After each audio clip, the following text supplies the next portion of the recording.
Hasa kwenye ile ngoma ulifanya vizuri, kila mtu atapenda afanye nini, awe abone wako.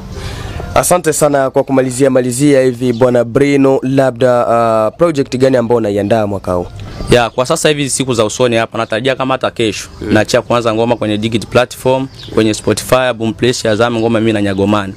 Ya. Inakwenda kwa jina gani, labda watu wanaweza kuitafuta? Na Tingiza. Ya. Na labda watu wasubirie kwa hamu gani? Ya, ni hapa siku 2 tu mimi naiachia. Ya.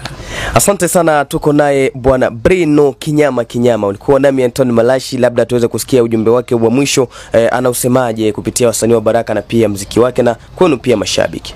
Ujumbe wako wa mwisho. Ya, mimi nataka kuambia mashabiki wazidi kunifuatilia, maana mimi bila wao siwezi. Na wasanii wenzangu tuzidi kupendana na kutembeleana. Kila mtu aibe nusu ya akili ya mwenzie. Ya.